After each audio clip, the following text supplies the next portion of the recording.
kang nakatayo, nagbebenta ka. Hindi ngayon, kaya niyo pa po. Magbawas lang kayo din. Mabigat kasi kayo eh. Ilang kilo kayo?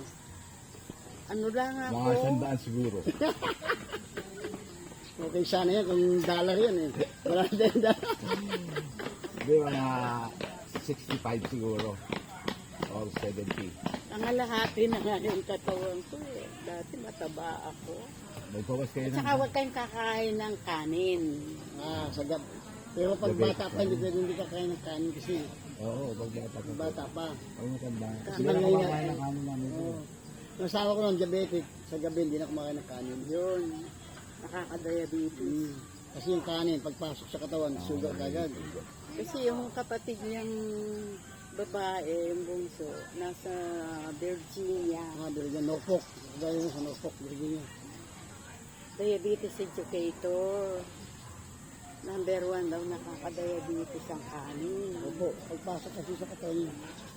Kaya sa Amerika, alam mo, Ilang taon na yung panganay niyo? si Kuya, Nabubuhay pa. 60. Namatay din sa Amerika. Oo, namatay na.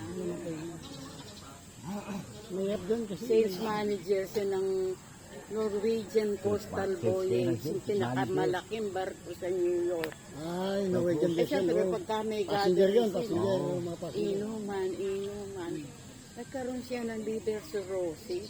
Sa alcohol yun. Malakas. Oo, sa alcohol, Wasay na tinamaan ng atay. Kaya namin lang po nakuha yun.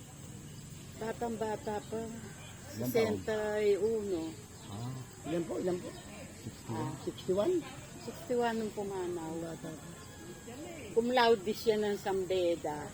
Ah, Napakatalino ang kuya mo. Ang dami niyang bakit siya po matalino?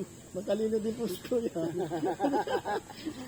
Siya po, kita nyo, siya lang kasama nyo lagi. Oh, kita nyo. Bagong dating lang. Mapagmahal po, pag basta't yung basta't yung anak, sa magulang, yan po pinagpapala.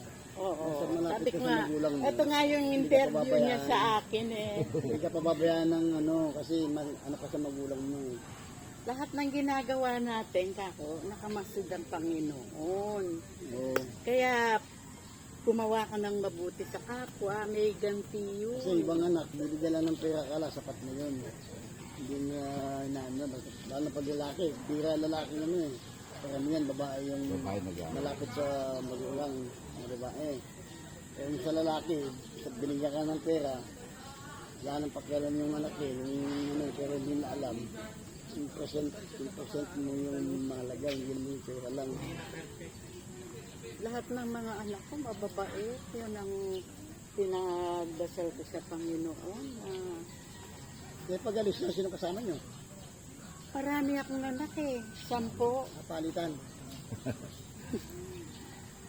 Ito sila matyaga. Ito nyo, daling kayo dito. Talaga. Naiinit sa bahay. Maganda lang kasi yung kasama mo, matyaga. Yun ang, kahit tamad yung magulang, pag pinilit ng anak, kahit mag-away na kayo, minsan mag-away kayo, okay lang. Ayan nga eh. Noong araw, matanda ang namamalo sa anak eh. Ngayon, anak lang mamamalo. Matigas na ulo. Baliktad na eh. Hindi, totoo yun pag medyo... Ay, pero- sige! Ano yun talaga, pag kakaedad na yung tao, talagang makulit. Makukulit Kulit na. na, pero sa kanila, hindi nila alam yun. Pero totoo yun, hindi makulit pag yun. Ngayon, naintindihan ko na. Okay? Alright. Ito yung umaga, dito ka lang, wala.